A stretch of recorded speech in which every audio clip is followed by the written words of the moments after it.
What's up, ladies and gents? This is KSigKid coming at you with another Destiny video.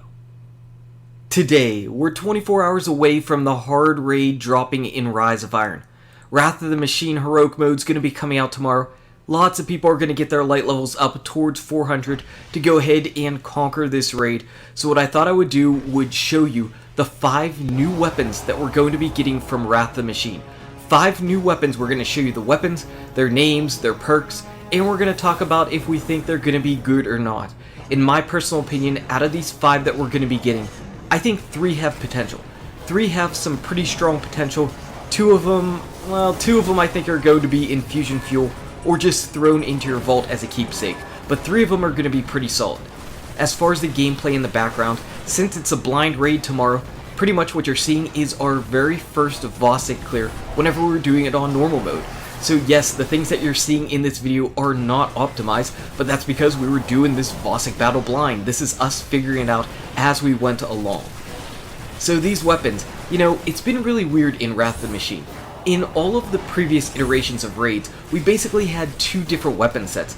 Back whenever we were doing Vault of Glass and Crota's End, we had our normal weapons that we would get, and then at the end, we would have our primary weapons that would have a burn that you could end up getting. In Wrath of the Machine, it's kind of a bit different.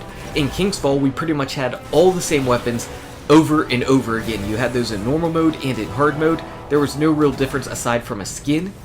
In the Wrath of the Machine, though, it's just a little bit different. Instead of having 2 whole sets of weapons or anything like that, we basically got a handful of them right away, including primary weapons at the end, which you just never really got before, and now we're going to get the last set. Are there going to be any additional secret weapons that we don't know about, like another secret exotic? Probably not. Probably not, because we would typically think that the Outbreak Prime is the raid exotic, even though we were pretty much able to get it from doing normal mode. But there are 5 new legendaries, so let's go ahead and start. We're going to start with our heavy, and we're going to work up to our primary. So for our heavy weapon, we're getting a machine gun, and we've got the If Materia. So by looking at its stats, we can see that this is the fastest rate of fire heavy machine gun that you can get in the game.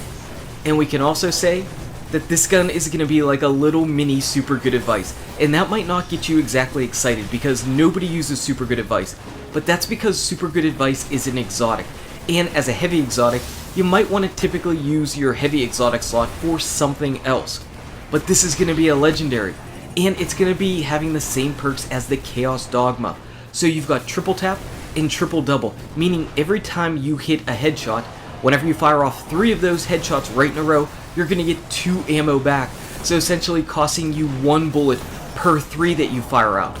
It's going to be really nice. It's going to be really nice, and your magazine is huge. And in fact, you could actually even extend it with extended mag. I believe that will be the one that puts you up to 88 bullets in the magazine. But if not, you could use brace frame, and you'll still have 60.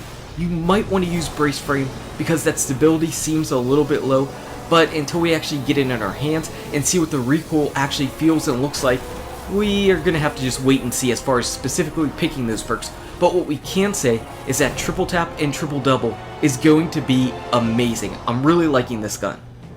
Also, if you happen to watch the last 10 or so seconds of gameplay, that was the most glitchy BS way to die, period. Absolutely. Go ahead and rewatch that, you'll see. Anyway, moving on to our special weapons, we're going to start off with the Ex Machina, which is the sniper rifle. So this sniper rifle is going to have the same impact class as a new Devil's Dawn sniper, so it's got a higher impact than your LDRs and longbows that you've been using, and because of that, its magazine size is actually going to be 3. But its special perks work really well together. You've got spray and play for quicker reload whenever you pretty much run through all your sniper shots in the magazine, and then it's got wait for it. So whenever you're proccing spray and play, you're going to get a larger magazine size after your quick reload, and that is really nice. This same combination of perks is on the rocket launcher. I think the rocket launcher is absolutely garbage. I don't understand those perks on the rocket launcher at all. It makes literally no sense. I might need a whole nother video to explain why those don't make any sense together. But on the sniper rifle, it looks really good. It looks like it's going to be a really solid one. I just don't know if it's going to be able to compete with my But Not Forgotten that has triple tap on it, which is just really, really nice. But this Ex Machina is a pretty solid choice. For our second special weapon, we've got the Sidearm, the Zeal Vector. And this is the first sidearm that we've ever got from a raid. So is this thing going to be amazing? I don't know. I don't know if we're going to actually see it in action all that much. Its special perks are reactive reload, which actually works pretty well with the sidearm, because sidearms reload pretty quickly. And then whenever you proc reactive reload, you also get quick reaction to make you move faster. And if we've seen anything from the Quantoplasm, moving faster after a kill is actually pretty cool. It actually works out pretty nice on the Quantoplasm, so I like that. It's just, you don't see sidearms all that much. And if people use sidearms, they typically already have favorites, like maybe the Armory, or they like the exotics like the Trespasser or Drake's Promise that do something a little bit different. I don't really think we're going to see a lot of this particular Zeal Vector in gameplay.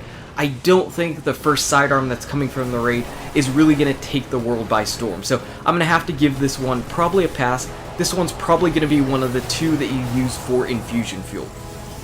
Now moving on to our primary weapons, we're going to start off with the hand cannon, the Fever and Remedy. So even though it seems to indicate that this thing was based off the Judith, it's actually not. It's actually got a lower impact class, and that's actually probably a good thing, because this is the same type of impact class as all of your favorite hand cannons that you see all around the Crucible. Exactly the same. So you'll know you'll be able to 3-burst with it whenever you see somebody in the Crucible. But will you actually be using it? Well, at first I was like, wow, that range looks really low, but because this weapon doesn't actually have sight, it has barrel perks, you can actually get yourself up to the maximum 62 range on a hand cannon. So that's working out in its favor. The problem is, I don't really like its perk combination. It has the exact same perks as a sidearm, so we've got reactive reload and quick reaction. The problem is, hand cannons reload significantly slower than sidearms, so you're almost forced to have hand cannon reloader on your gauntlets.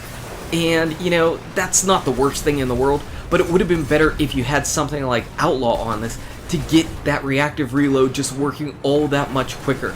I don't know. I don't really think that we're going to be seeing this one all that much.